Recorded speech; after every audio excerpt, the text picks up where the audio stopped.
Halo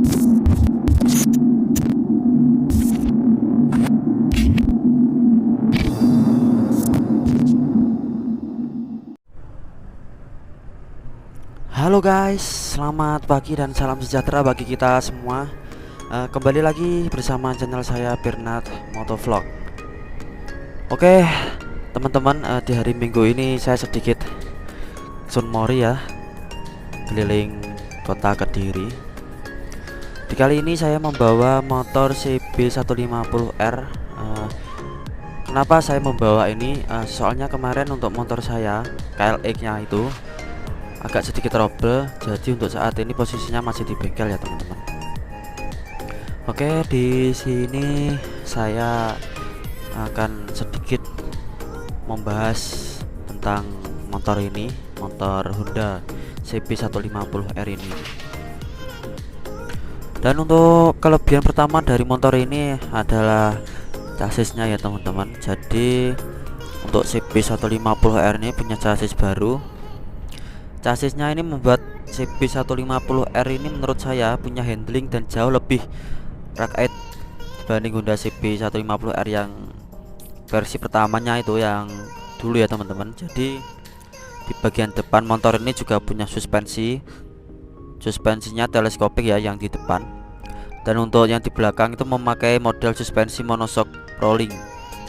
Jadi untuk suspensi ini membuat motor memiliki handling yang mantap ya teman-teman. Dan untuk soal mesin, jadi soal mesinnya itu generasi baru dari CB150R ini, jadi jauh lebih responsif ya teman-teman jika dibandingkan generasi pertamanya. Mesin ini juga dikawinkan dengan transmisi manual 6 percepatan ya, dengan ABS yang cukup pendek-pendek, makanya pas dibuat berkendara stop and go motor ini juga enak ya teman-teman, enak banget untuk dibuat stop and go. Dan untuk mesinnya sendiri itu memakai sistem pendinginan berupa cairan dengan gabungan kipas ya teman-teman.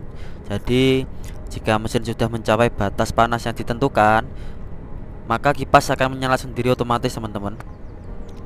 Untuk kipas menyala sendiri otomatis, mendinginkan mesin juga. Dan kita lanjut ke bawah ya teman-teman, dari pengereman. Jadi untuk Honda CB150R ini itu punya dua buah cakram di bagian roda depan dan belakang. Kedua cakram ini memakai model hidrolik ya teman-teman. Jadi ban yang digunakan pada motor ini ya juga lumayan lebar juga.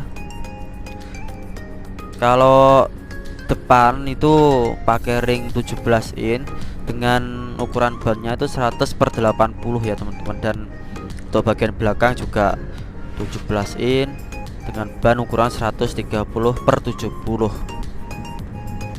Jadi kedua paduan ban ini membuat Honda CB150R cukup asik juga untuk diajak merebah di jalan aspal. Sampai merebah yang cukup dalam juga rasanya masih enak ya menurut saya teman-teman. Untuk motornya juga sedikit liar dengan bodinya yang ramping juga.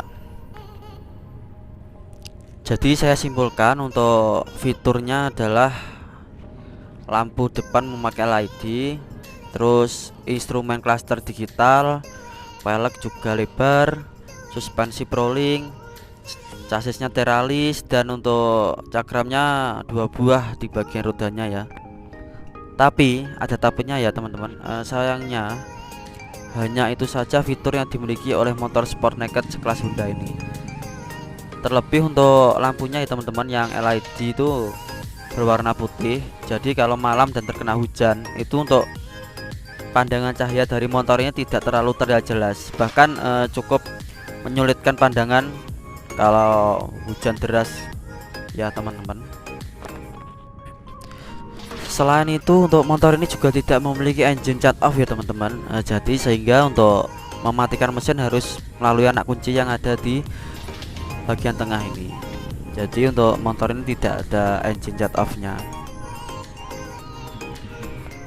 Kalaupun ingin melebihkan motor ini, sebenarnya ada di bagian desain. Motor ini punya lekuk tajam yang sangat lumayan keren ya teman-teman. Tampilannya juga gahar, maco, dan cowok banget lah. Cocok bagi kalian yang suka sama motor bergaya kekinian. Oke, kita lanjut ke kekurangan pada CB150R ini ya teman-teman. Suspensi bagian depan sih nggak masalah teman-teman ya. Yang lumayan jadi masalah banget sih ada di bagian belakang. Jadi suspensi belakangnya keras banget ya teman-teman. Apalagi buat dipakai berdua untuk goncengan kayak gitu sangat keras ya. Jadi untuk melibas jalanan yang rusak, badan sangat terasa berantakan.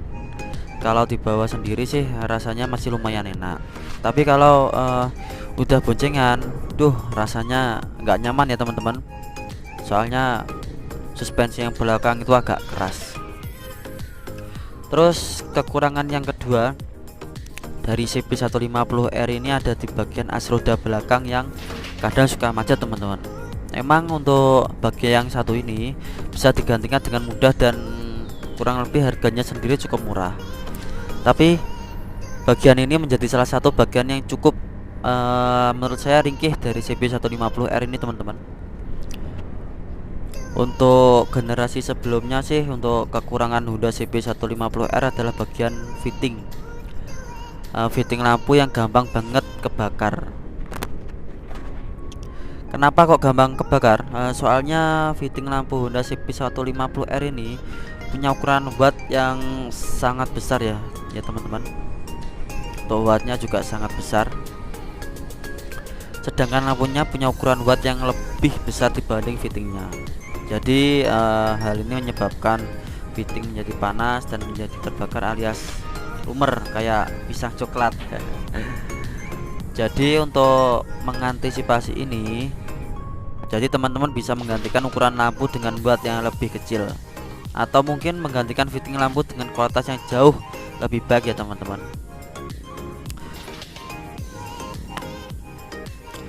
Dan kekurangan terakhir dari motor Honda CB150R ini adalah harganya yang ya lumayan mahal ya teman-teman. Dibandingkan dengan sport yang lain itu sekelas CB150R ini lumayan mahal. Untuk harganya saat ini CB150R ini mencapai 27 juta sampai 28 juta ya teman-teman. Harga ini menjadikan motor ini sebagai salah satu motor sport termahal. Harga jual dari motor ini juga menurut saya juga cenderung jatuh ya teman-teman, karena masyarakat Indonesia juga lebih menyukai sepeda motor matic dibandingkan motor sport saat ini. Soalnya untuk jalanan ya macet, jadi membuat motor matic menjadi salah satu alasan mengapa cukup laris. Oke teman-teman, cukup di sini ya teman-teman untuk ulasan sedikit tentang CB150R ini dari Honda. Menurut opini saya pribadi ya teman-teman. Dan sekian teman-teman, sampai di sini dulu untuk video saya ini. Kurang lebihnya mohon maaf, dan jangan lupa untuk di-subscribe, like dan komen untuk channel saya ini agar lebih baik, lebih berkembang dan selalu update video-video menarik untuk kalian semua. Oke. Bye untuk teman-teman semua. Selamat pagi.